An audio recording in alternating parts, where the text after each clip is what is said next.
Do you believe? Hello, my lovely little scene makers. You're watching a new episode of ElliXia's Discography Dives, a series in which we delve into the discographies of some of my favourite artists. This season we are discussing none other than the sexy-licious Sophie Ellis-Bextor. The sexy-licious Sophie Ellis-Bextor. In the lead up to her new album, Hannah, which comes out on the 2nd of June at the time of recording. We are halfway through the main studio albums as well, because this week we are discussing her fourth album, 2011's Make a Scene.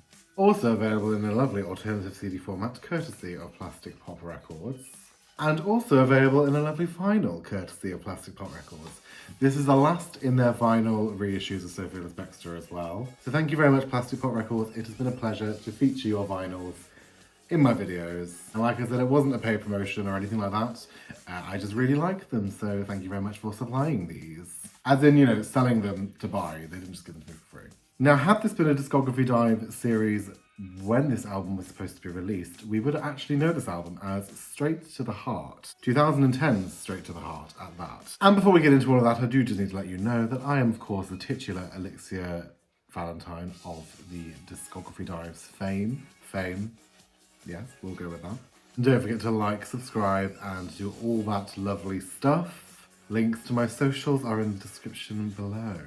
Today's look is inspired by the Bittersweet music video, actually. She has a lovely purple flowy dress in that video, and there's a lot of purple, you know, generally in that video's theme as well. Make a Scene was released in the UK on the 13th of June 2011. The album contains... How many singles does it contain? It contains quite a lot. Let's count together, let's learn. Heartbreak Make Me a Dancer, Can't Fight This Feeling, Bittersweet, Not Giving Up on Love, Starlight, and in limited territories we also had Revolution and Off and On as singles too. Now I said this album contains these singles because some of those songs weren't actually originally for this album but ended up being included. The album reached number 33 in the UK albums chart, which to date is her lowest charting studio album. Now I say the album was released on the 13th of June 2011. That sounds simple and straightforward enough, right? Wrong. To say this album had a lengthy gestation period would be an understatement. It was subject to numerous delays as well as a record label change and title changes. A long story that I'll do my best to break it down for you in a nice bite-sized little chunk of a timeline. But you might want to grab a cup of tea because this could take a while. Pause the video if you want to go and do that. Strap in and we'll get started. Let me see if I can get all this right. So Make a Scene originally began its life way back in 2007, so a whole 4 years earlier, when after Trip the Light Fantastic was released, plans for a Greatest Hits album began to take shape. This Greatest Hits album got delayed because of Sophie supporting Take That on tour. So it was originally earmarked for a Christmas 2007 release, but this didn't go ahead. Then earmarked for a 2008 release, but then that didn't go ahead either. But this album began as Greatest Hits, and when writing new material for the Greatest Hits, the sessions proved to be quite fruitful, and it was decided that this would actually be her fourth album instead. So June 2008 rolls along. We have 2 new songs uploaded onto Sophie's MySpace page. The Calvin Harris produced Off and On, and the Freemasons produced Heartbreak Make Me a Dancer in demo form. I don't know what the reception was like for these because I actually didn't know about this until a few years later, so it passed me by, but there you go, they were there anyway. Also in 2008, another new song called Sophia Loren is featured in a Rimmel advert that Sophie models for. Then in 2009, Sophie had her second son, Kit, and around the same time it was announced that Heartbreak Make Me a Dancer was going to receive a proper release, billed as The Freemasons featuring Sophie Ellis-Bextor. Heartbreak Make Me a Dancer gets a release in June of 2009 and does pretty well. It reaches number 13 in the UK singles chart. I believe it was number 1 in the club chart or in the dance chart or something, or it did very well in the clubs and the gays lapped it up.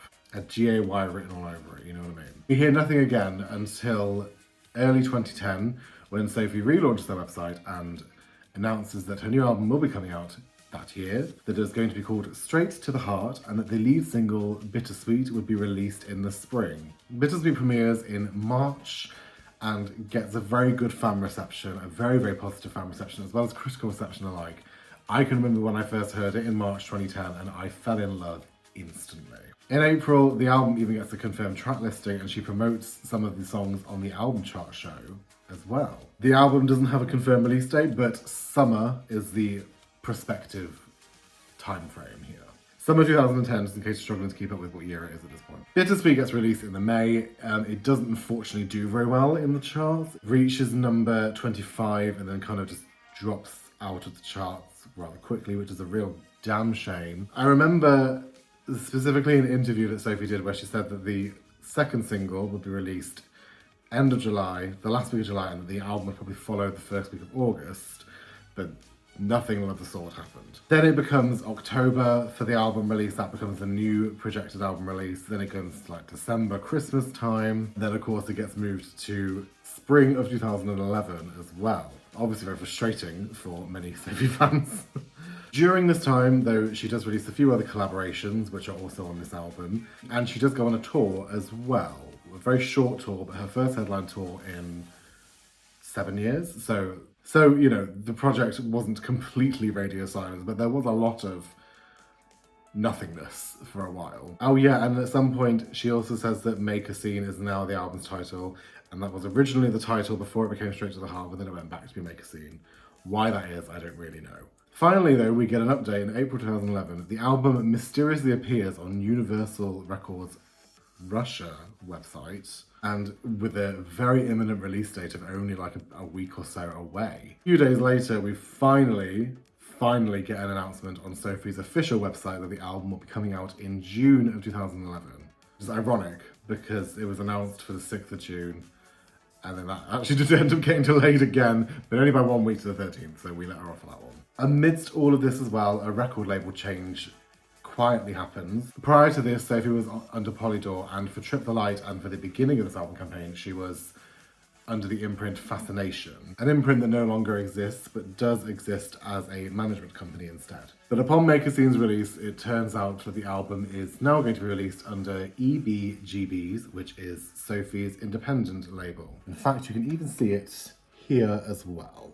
And so that is the story of Make a Scene's lengthy journey into this world. We got stuck in album release date purgatory for a long time, but we got there in the end. And honestly, at this point, I think Sophie and the fans were just like, just get it out, do you know what I mean? Like, it'd taken a very long time.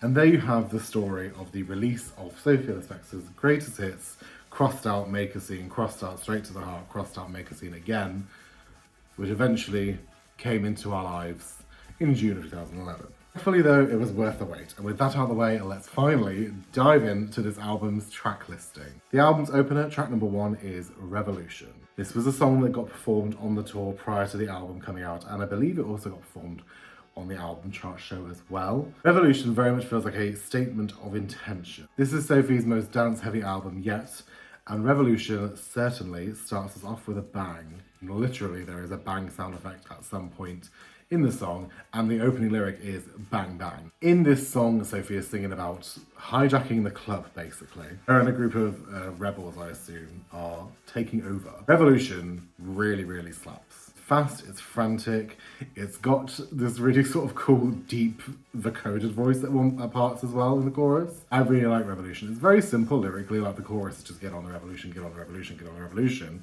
And I don't think it would necessarily work in any other part of the album. It's very much felt like an opener to me, but it's certainly a good time. Revolution, like I said, was also done on the tour, and the live version of it absolutely sounds amazing as well. The chorus especially really does go off with a live band, and it's short and sweet, clocking in under just 3 minutes.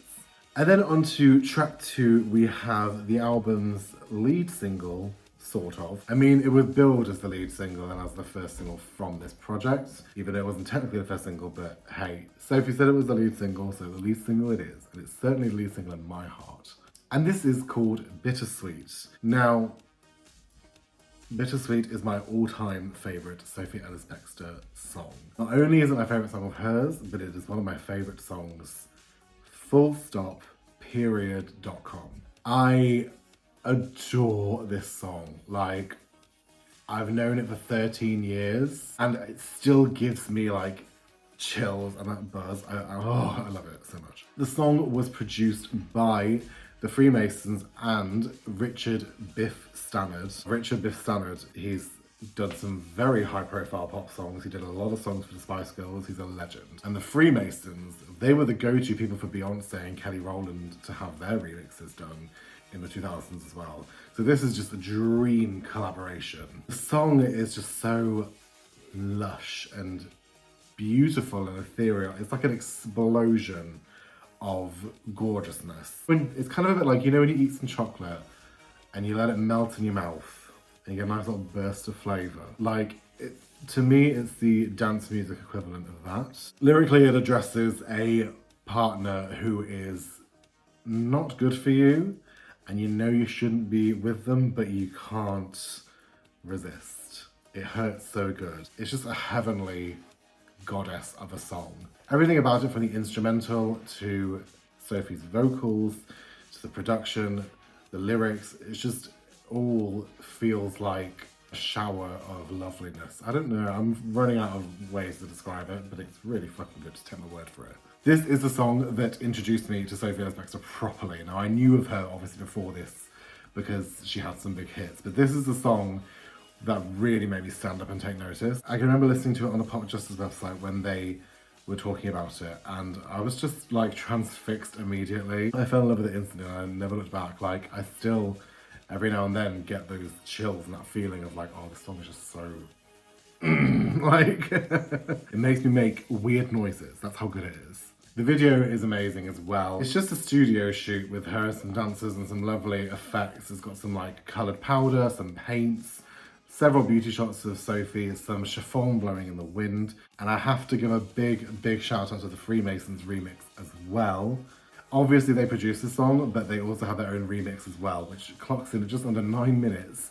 But oh, it's bloody good. It's worth every second. And that remix isn't on Spotify. So guess what, Polydor, because this was released under you technically, put it on Spotify. Put it on Spotify, please. Please. If you ignore all my other requests, please put that song on Spotify. And of course the song, you know, as I mentioned earlier, didn't do very well in the charts. It reached 25 and it did fizzle out very quickly, but hey, it was number 1 on the ElliXia charts. Might have been number 1 for 1 week because Mini Viva released their also criminally underrated single, One Touch, the week after. And that would have been number 1, but then I think there would have been a bit of a battle for a time between those songs in the top spot. I think a testament to how much I love Bittersweet, right, is when I was ranking my singles of 2010, way back in the day, at the age of 18, the top 2 came down to Bittersweet and All the Lovers by Kylie Minogue. And if you've watched my previous Discography Dives series, you'll know that All the Lovers is my favourite song of all time. So in the end, Bittersweet was going to lose to All the Lovers, but oh my god, when I tell you how close it was neck and neck. At points, they were jumping ahead of each other, and it was a very close call. So that's just a testament to how much I love Bittersweet. Moving on to track number 3, we have Off and On. Like I mentioned earlier, this song first appeared in June of 2008 on Sophie's MySpace page, RIP MySpace. For the album's release, it got an extra coat of paint as well. So this song is produced by Calvin Harris, who you will obviously know as a very big producer nowadays. But this is back when he wasn't as well known, and he certainly wasn't working with as big a name as he is working with now. It was fresh off his debut album at the time that this song was made. And his debut album was doing well, obviously, but compared to where he is now, it wasn't anywhere near that level. And this song was actually originally written for Roisin Murphy's album, Overpowered, from 2007. Roisin herself didn't end up using this album, although Roisin's version is available where it leaked, so it's out there. Off and On addresses a not very pleasant boyfriend and the end of a relationship where his man just kept her hanging on, he was switching her off and on and off and on, and she eventually says, enough, I'm gone. This album came out at a very good time for me actually, because I was fresh out of 6th form. I stayed an extra year in 6th form, so by the time the album came out I was 19 and I was more than ready to be done with it. And the middle age, which is wired to the sun like a laser beam, power surge, come feel the energy, and I'm ready to shine. I was just like, me, absolutely. Exams are finished. I was like, let's go and have some fun, blow off some steam. So Off and On very much felt like an appropriate song for me at that time. This song could have absolutely been a single. I believe Sophie did say in an interview that she was interested in releasing it following the album's eventual release, but this didn't happen. She did perform it on a couple of UK TV shows, and like I said, it did get a release in Russia as a I think it's a promo single, but there was no music video or not even single artwork for it, so it didn't really make much of a splash. On to track 4, we have the first slice that we heard from the album, and that is Heartbreak Make Me a Dancer. Sorry, Heartbreak Make Me a Dancer, my mistake. It's the 4th album in a row where we've had a song with dance in the title, and you do have to say it correctly. This is the aforementioned collaboration with the Freemasons, released in June of 2009. This is a really good song. She's singing about the power of music to heal a broken heart and how when she dances to the music, she begins to feel better. With each step, I will forget. I absolutely love this song. It's quite camp, but with a touch of seriousness about it as well. I really love me a good tears on the dance floor type song. That's a very good genre, and this song does it perfectly. I know there was some frustration that the song was already 2 years old in its released format by the time this album came out, but I really liked hearing it on the album. I didn't buy Heartbreak Make Me a Dancer when it was new. Even though I liked it, I never purchased the CD single of it or downloaded it on iTunes. I think probably because I had the thought of like, well, the album will be out soon, so I'll just do it then. When I did get the album and I did listen to Heartbreak Make Me a Dancer, I was like, oh, this is really good. I'd forgotten how good the song was. It was a nice little reminder. And of course, Heartbreak Make Me a Dancer is quite the staple in Sophie's tour set list now. When I saw her live in 2016, she finished with it, and it felt like she was cleansing me of my sins. The next 2 tracks were not originally intended to be included on this album, but when the album eventually saw a release, these were also added to the track listing as well. And these are 2 collaborations she did with various DJs in 2010. Up first, we have track number 5, Not Giving Up on Love, which is a collaboration with Armin van Buuren. Not Giving Up on Love is a trance song that basically describes, being there for somebody when times are hard and how we're always going to have each other. Sophie sings it beautifully, and it's a really nice song. The music video is very nice as well. It doesn't really fit the message of the song, but it basically just features Sophie in like nice exotic cruise locations, and she looks absolutely stunning in it. And I can remember initially being a bit nonplussed about Not Giving Up on Love. I think because when it was released, when it first premiered back in August of 2010, the album was still nowhere in sight. And I don't think the song was, like I said, I don't think it was originally going to be part of this album either. So I didn't really take a lot of interest in it. But then when the song got a UK release, or proper, fully promoted UK release in 2011, I actually really got into the song, and I was a bit like, oh, I don't know why I didn't get into this the first time. This is actually really good. It did well in Europe. Its UK chart placement, however, was a less than ideal 165. Didn't exactly do wonders for her record deal situation at that point. It was released at a point as well when it was really unsure as to what label she was even with anymore. Because its UK release followed radio silence of nothing, it was a bit like, what's going on here? You can really tell that Not Giving Up on Love was not originally going to be on this album, because in the album booklet you can see where the lyrics have been copied and pasted from a website.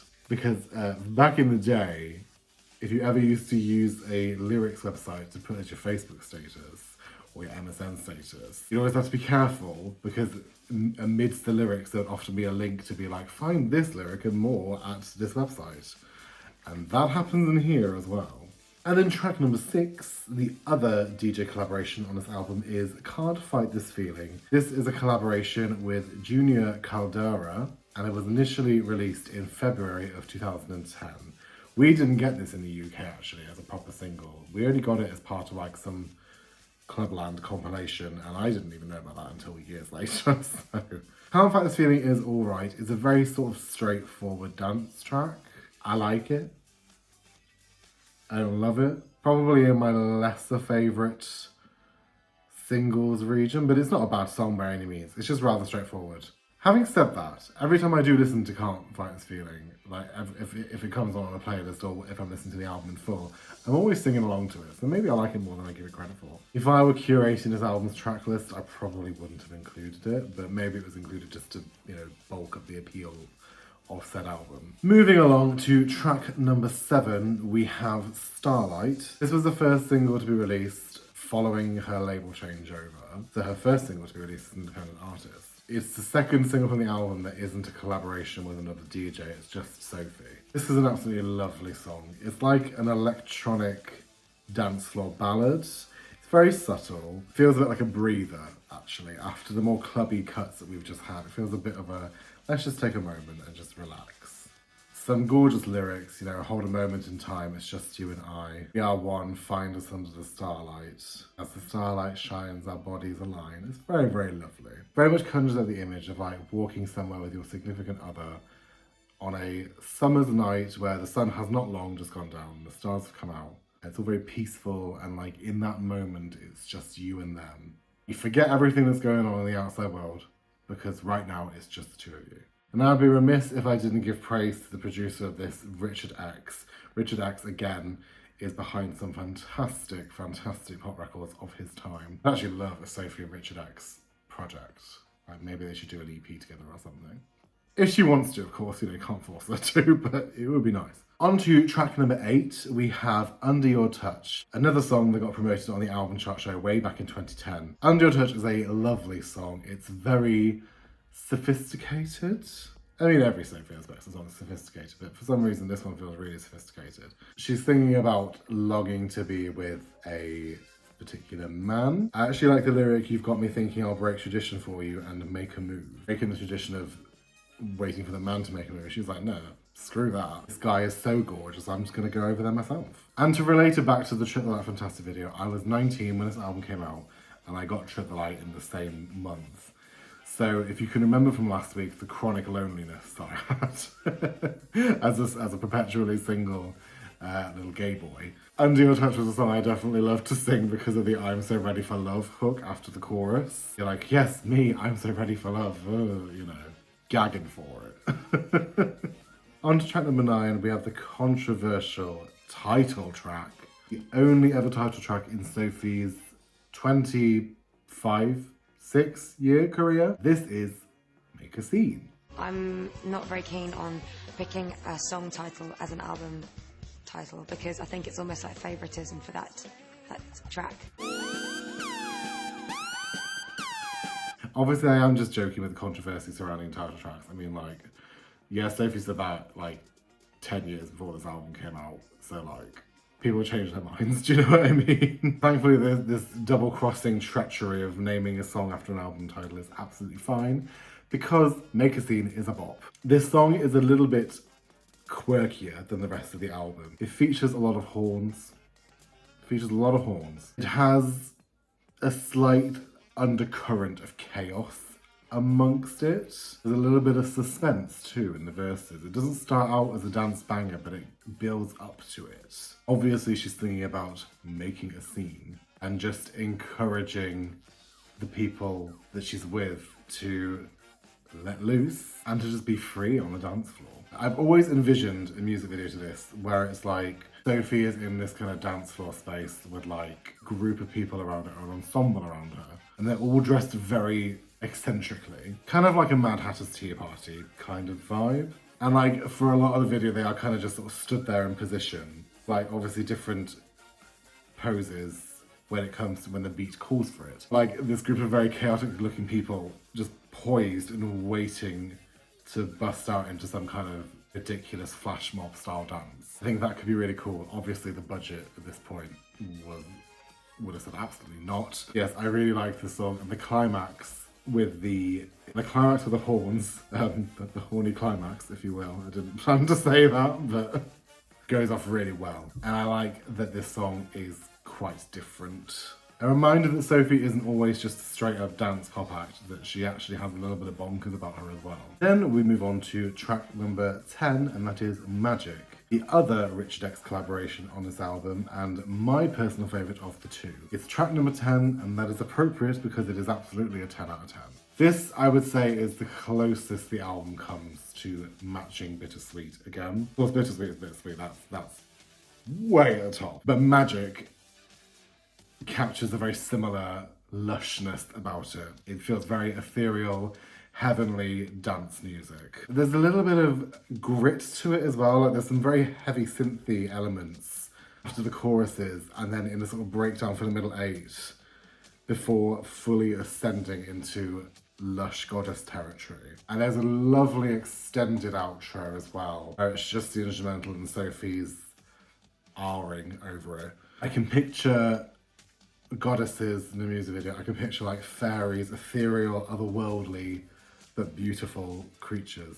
A little bit, you know, like myself. Sophie herself said that this song actually, she has visions of riding a horse. Yeah, I can see that. A very majestic, very beautiful horse. Track number 11, we have Dial My Number. This song was used as the opener on the tour, I believe, or in some of the live shows she did around the time. Quite a frantic, up-tempo song. The dancey production at times feels very heavy and a little bit distorted. I don't know if that's intentional, but it's a cool song. Lyrically, it speaks about leading somebody on a little bit who thinks he's going to get more than he can from Sophie, and she's playing him along a little bit, you know, being like, I'm just killing time with you, I'm just, you know, we're just having a bit of fun, it's not going to last. This song also was quite a talking point when it came to promoting this album, both in 2010 and 11, because it was actually inspired by a stalker that Sophie had who somehow managed to acquire her phone number and used to message her a lot and try to call her. She would never answer or reply, and that was quite a talking point because when I was doing my research for this album, almost every article and press interview mentioned it. And then on to track number 12, we have Homewrecker. This is quite the anomaly on this album. Not sonically, like in terms of the instrumental and stuff, it's very much at home, it's very dancey and electronic, but lyrically it's addressing a woman who is trying to steal Sophie's man, and Sophie is not very happy about it. I mean, hey, I wouldn't be. But it's a bit out of character because it features the line, "There's a name for you, ho, ho, homewrecker." Sneaking in a little, calling her a hoe, basically. Sneaking in a way to call her a hoe without saying it, I guess. I do like this song though. I loved it at the time. It hasn't necessarily aged particularly well. Some of the lyrics have a bit of a question mark over them. The second verse, so very cheap, devoid of any class. There's no mystique from your assorted past. Is that a little bit slut-shamey? I don't know. But then hey, you know, we give Paramore a free pass for Misery Business. So we can give Sophie a free pass for, you know, a 12-year-old album track that never got performed live either. So not exactly a staple in the discography, is it? If you ask me. And you do ask me because you're watching my video. Something of a shift in tone for track number 13, we have Synchronized. This is a ballad. It's a bit of an up-tempo ballad. It's still a ballad you can shimmy to, but it's a ballad. They're very ballad-coded. Synchronized is an absolutely beautiful, beautiful song. And it's actually a song that very much holds a very, very, very special place in my heart. It has a lot of deep meaning to me. And it actually does make me quite emotional a lot of the times I listen to it. She sings about wanting to synchronize herself with her lover. They're asleep or they're laying in bed at night and she's trying to synchronize her heartbeat and her breathing with his so that they can be locked together, basically.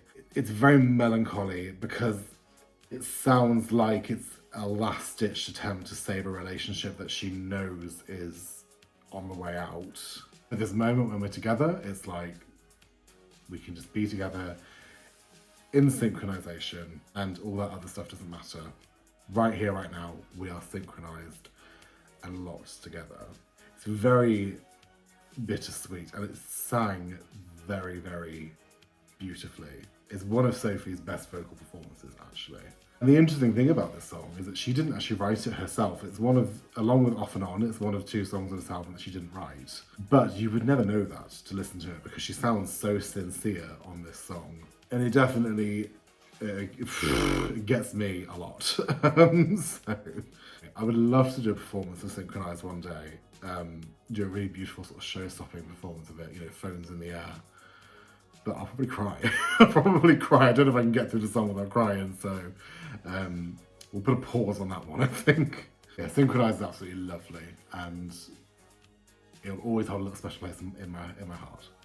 And then closing out to the album, we have track number 14, which is Cut Straight to the Heart, the original-ish, semi-titled title track, I guess. The original title was Make a Scene, but then it became Straight to the Heart. And this is cut straight to the heart, so it's not quite the same. This is a mid-tempo ballad, and it's very, very lovely. Very simple, very much just singing about being in love with somebody and how that person's gone straight to their heart. Like, there's no blockage or anything like that. There's no ribcage. They've just gone straight in. This was actually the first song as well that she ever did with Ed Harcourt, who, as we will go on to find out in the coming weeks, has basically become Sophie's main collaborator. He produced the entirety of the next 2 albums, Wanderlust and Familiar, as well as the Song Diaries orchestral mix hits.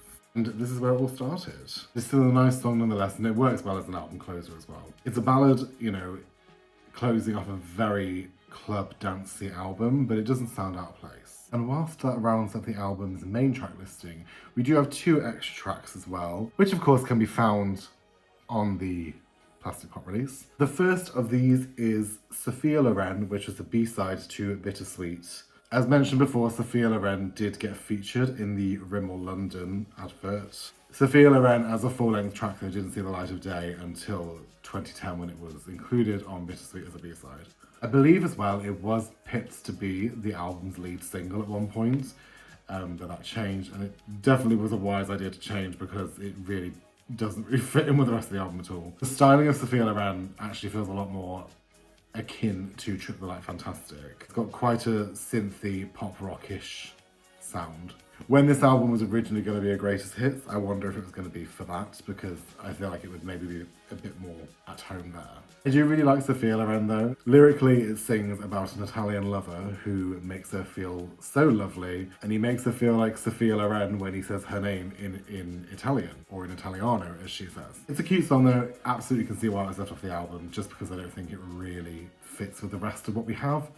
But I enjoy it nonetheless. And as it stands to date, it is Sophie's last B-side actually. The next 2 albums feature no B-sides, and I think that is because what was made for the album was what was released. There weren't any offcuts. And then track number 16 on this edition is a song called Dear Jimmy. Dear Jimmy actually began life way back in 2006. Dear Jimmy was released on a Pop Justice album called, I think it was called 100% Non-Stop Pop, which was a mix of loads of different tracks, and among those tracks was Dear Jimmy. Presumably this song was written for Trip the Light Fantastic, given the time period, but it didn't make the album, nor was it a B-side either. So for years, until this release, for years, Dear Jimmy actually lived just as a track on this compilation. And because it's part of a mega mix, the intro and the outro of this song are like the bookends of 2 different songs. Until this release, there wasn't an unmixed version. And in fact, I believe actually for this release, an unmixed version was made especially for it. And you know what I'm gonna say? Put it on Spotify, Holly Door. This is the last time that I will bring this up because it's the last album she did under you, so. Dear Jimmy has been a bit of a revelation because it was a very rare track and available in such a limited format. I didn't really pay it much mind back in the day, but I've really enjoyed listening to it this time around. It sings about a guy called Jimmy who Sophie is very much lusting after, and who she is convinced is the perfect match for her, and she's the perfect match for him, and he just hasn't seen that yet. And the song is quite dramatic. It feels a little bit, I don't want to say spooky, but it feels a little bit crazed. Like, it very much conjures up the image of Sophie, like, in a room with pictures of Jimmy just everywhere. Very much giving, like, obsessive fan. I would wager a bet that the Jimmy in question in the song doesn't even know who Sophie is. Like, he's probably some random person who she sees out and about. And he has, poor, sweet little Jimmy has absolutely no idea that this woman is lusting over him so much. It reminds me of quite a few different Trip the Light songs. Melodically, the chorus sounds quite similar to New York City Lights. Instrumentally, it sounds quite similar to Supersonic, and lyrically, it's quite similar, or like thematically, it's quite similar to Catch You. In fact, you know, let's open up that Sophie lore again. Maybe the character of Dear Jimmy is the same one as Catch You. And now, of course, all we need is for Dear Jimmy and Sophia Loren and the rest of the B-sides to be on streaming, please. Thank you very much. Hashtag justice for Sophia and Jimmy. Make a Scene as an album is definitely her most cohesive. There's a very clear club, dance, disco theme throughout. Obviously, this album didn't do particularly well in the charts, but considering when you factor in all the circumstances around this album's release, all the delays, all the record label tomfoolery and postponements, this album, even being released, was a triumph, let alone the fact that it managed to crack the top 40. Why Fascination stalled the album so much, I don't really know. I can understand that obviously Bittersweet didn't do very well in the charts and maybe they didn't want to take the financial risk, but it was a very frustrating time to be a fan because there was hardly any communication or update. I know definitely at one point I was thinking, is the album even going to come out? I remember when the album finally got released, I went into Worcester on the train because we didn't have anywhere in Malvern that sold CDs at this point. With my friend Amy and I went to H&V and picked up a copy of Make a Scene and I was very, very happy about it. And it was absolutely worth the wait for me. Obviously this is an album I think deserved a much bigger audience and promotional campaign than it got. But after waiting for so long for it to finally be out, it was just a relief. Following Make a Scene's release, work began on album number 5, and there was quite a dramatic shift in gear, which of course we will get to in next week's episode, but things began to look up again. So there might have been some doom and gloom around Make a Scene's release, but it all worked out fine eventually. And that wraps up Make a Scene. We have made a scene, as it were. Thank you very much for joining me this week. I have been ElliXia Q Valentine, of course. And don't forget to join us next week when we will be discussing 2014's Shift in Gear, Wanderlust. You might notice here, signed to me personally as well. We'll get into that next week, of course. Once again, thank you very much for joining me. I have been ElliXia Q Valentine. Don't forget to stay well, stay gorgeous, and of course, please book me. Mwah.